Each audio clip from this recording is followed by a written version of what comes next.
No, listen, you have to stop. I'm not a politician. You have to stop, honestly. I can only repeat it, and I even feel bad to repeat it because I never experienced war. So even to talk about it, I feel bad because I'm very privileged. I sit here in peace and I do the best I can, but you have to stop asking me these questions. I have no answers for you. Salut les amoureux du ballon rond, bienvenue dans le JT Foot Mercato. Vous l'avez vu, Thomas Tuchel est très tendu alors que Chelsea est dans la tourmente à cause de son propriétaire.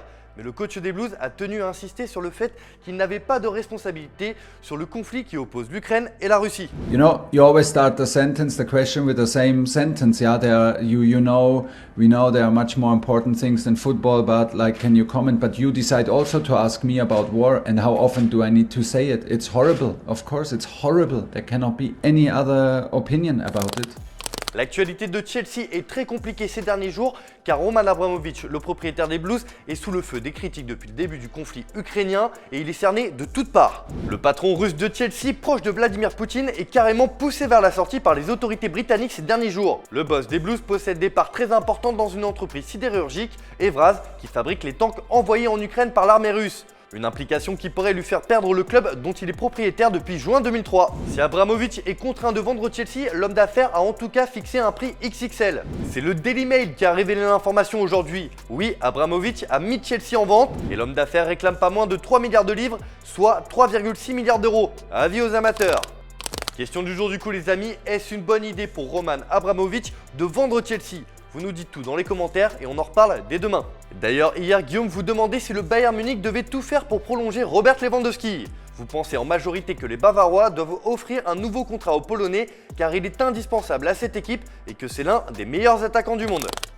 On l'a évoqué ce matin dans la revue de presse, le PSG est prêt à tout pour prolonger Kylian Mbappé, mais le Real Madrid pourrait être obligé de s'aligner sur les sommes astronomiques, ce qui le forcerait à revoir ses plans pour Erling Haaland.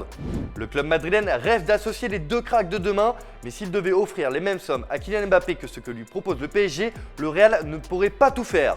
Alors, selon la presse espagnole, les merengues auraient tranché. Ils veulent tout miser sur l'international français, quitte à passer à côté du Norvégien.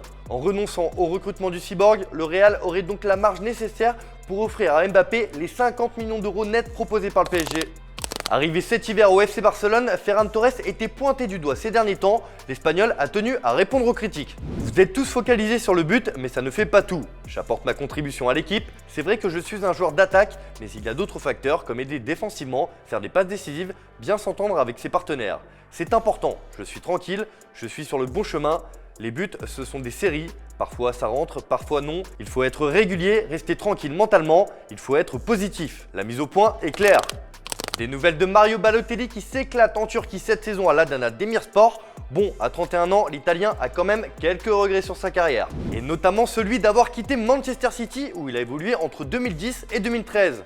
C'est ce qu'il a confié dans un entretien accordé à The Athletic. Je pense que c'est ma plus grande erreur d'avoir quitté City. Même si l'année où je suis parti, j'ai vraiment bien joué à Milan pendant 1 an et demi. Mais après ça, j'ai eu beaucoup de problèmes.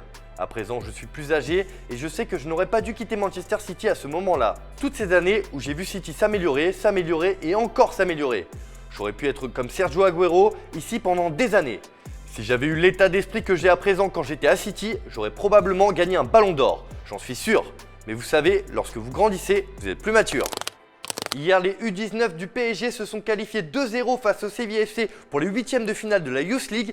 Forcément, c'était le feu dans les vestiaires parisiens et il y avait un intrus.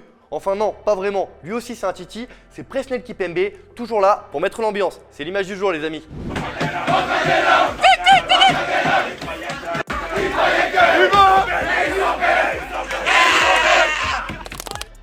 Voilà, c'est tout pour aujourd'hui. Merci de votre fidélité, merci de nous avoir suivis. Comme d'habitude, on n'oublie pas de s'abonner et on se retrouve dès demain pour un nouveau JT Foot Mercato. Bonne soirée à tous.